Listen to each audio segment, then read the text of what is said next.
Story 1. The Haunting of Hollow Oaks. It was a moonless night, and the world outside lay shrouded in an inky blackness. Inside the Hollow Oaks house, Emily sat on the edge of her bed, the only source of light coming from her bedside lamp. She was home alone, a rarity for her, as her family had gone on a weekend getaway. The silence that enveloped the house was oppressive, broken only by the occasional creaking of the old floorboards. Emily tried to shake off the unease that had settled upon her like a heavy blanket.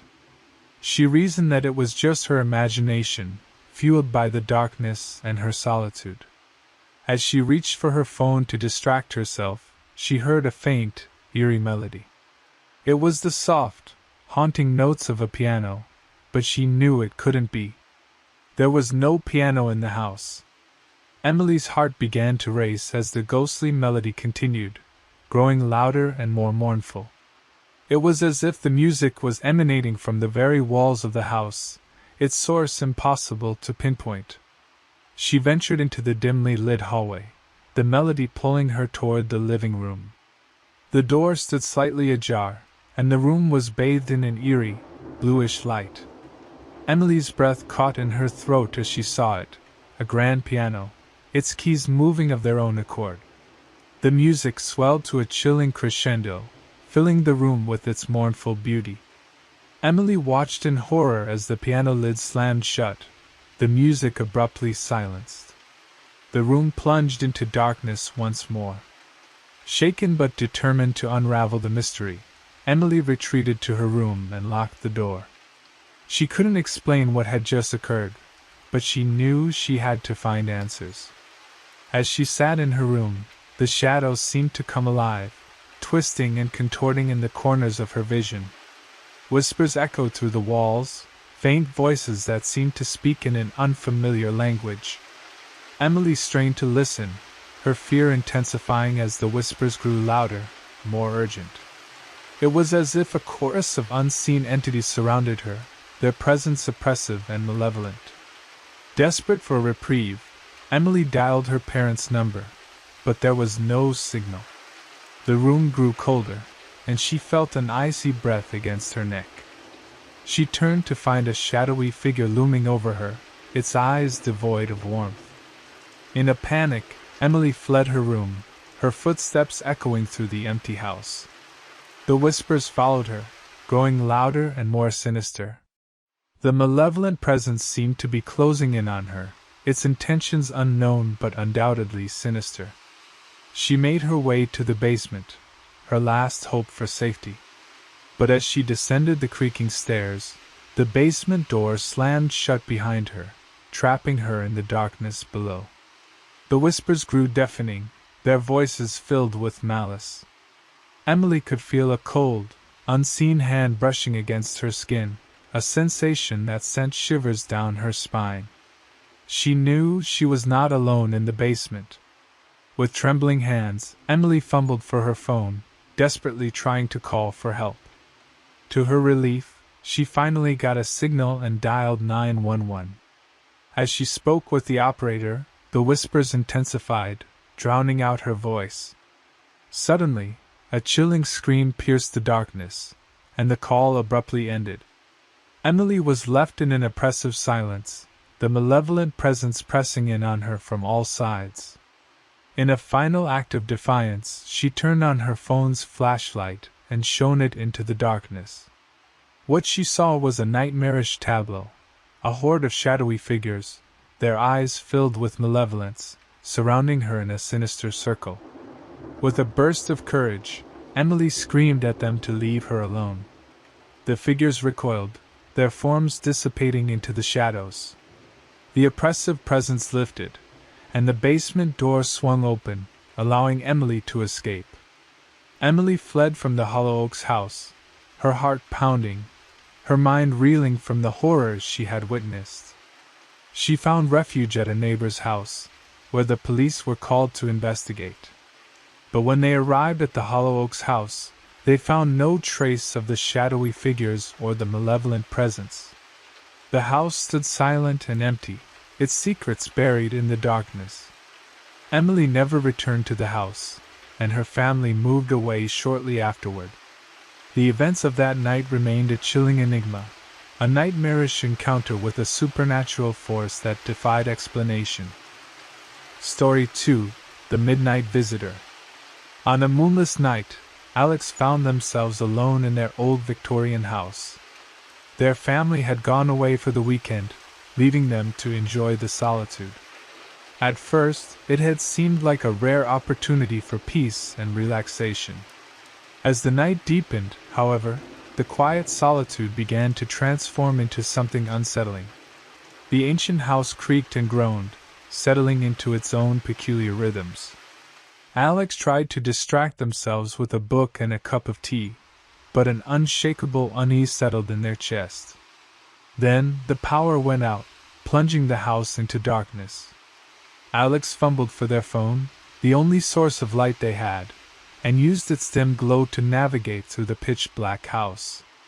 As they made their way back to their bedroom, a sudden and chilling realization struck them: they were not alone.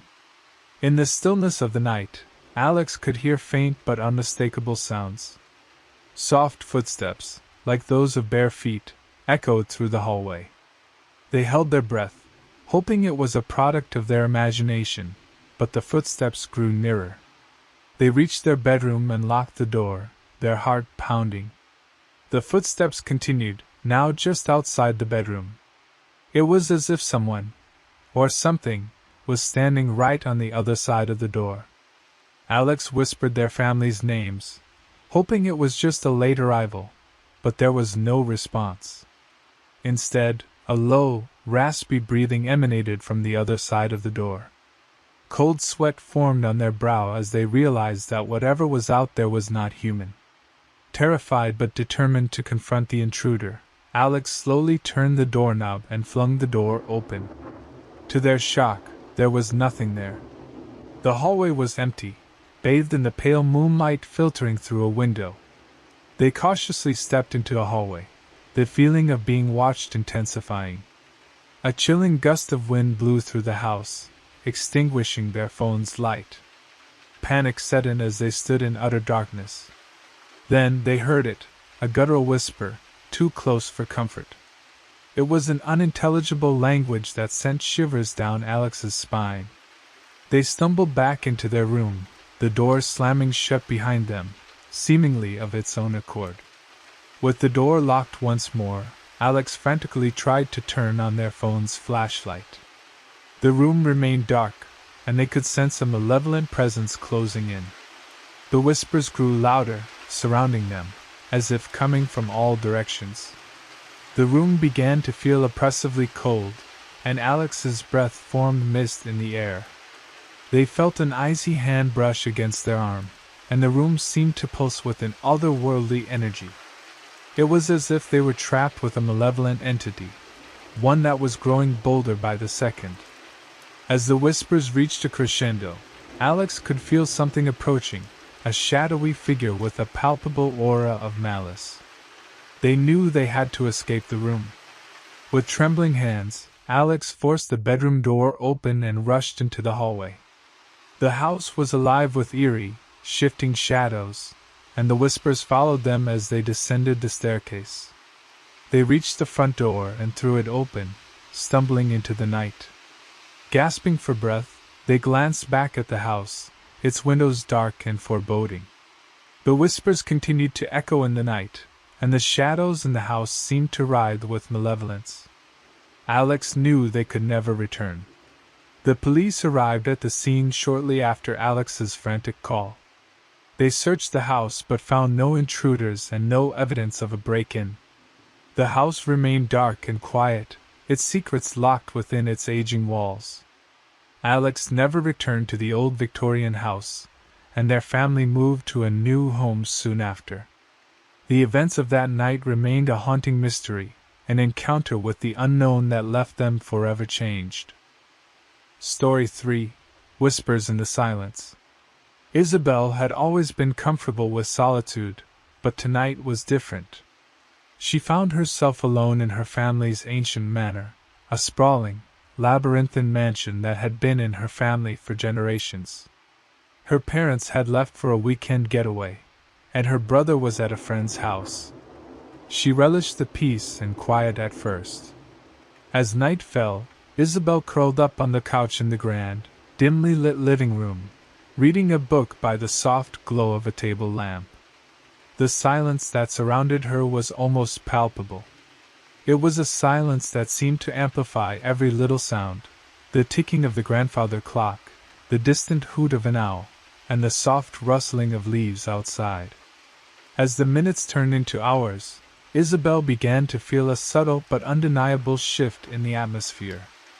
It was as if the very air in the room had grown heavy with tension. She dismissed it as her imagination playing tricks on her and continued to read. As the night wore on, Isabel's unease deepened. She had the distinct sensation of being watched, as though unseen eyes followed her every movement. She glanced around the dimly lit room, but there was no one there. Then she heard it, a soft, barely audible whisper, like the faintest breath of wind. It was incomprehensible, just a collection of indistinct syllables. Isabel froze, her heart racing, and strained to listen.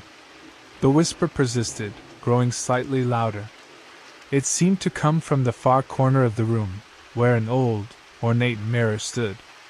Isabel had always found the mirror unsettling, with its intricate, antique frame and its faintly tarnished glass. Isabel approached the mirror cautiously, her breath misting the glass. She placed her hand against it, feeling the coolness of the glass on her fingertips. The whispers continued, now more distinct, though she still couldn't decipher the words. She spoke aloud, asking if anyone was there. In response, the whispering grew more urgent, more insistent. It was as if an unseen presence sought to communicate with her. The mirror seemed to ripple with an otherworldly energy. Isabel stepped back, her fear mounting. She watched in horror as her reflection in the mirror slowly began to distort, its features twisting and contorting into a grotesque, nightmarish visage. Isabel stumbled away from the mirror, her heart pounding. She retreated to a corner of the room, watching in terror as the whispers grew louder and more coherent. It was as if the unseen presence was trying to convey a message that filled Isabel with dread. The room seemed to come alive with an unnatural energy. Shadows danced along the walls, and the temperature plummeted. Isabel felt a cold, unseen hand brush against her skin, a sensation that sent shivers down her spine. Desperate for reprieve, she reached for her phone to call her parents. But when she tried to dial their number, the phone's screen flickered and died, as if drained of all power.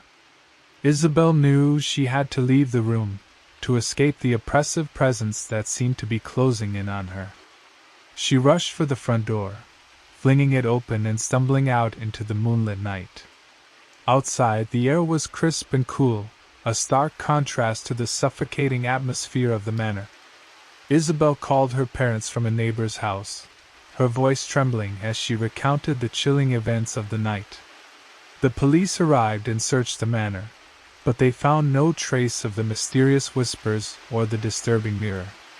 The house remained silent and enigmatic, its secrets locked within its ancient walls.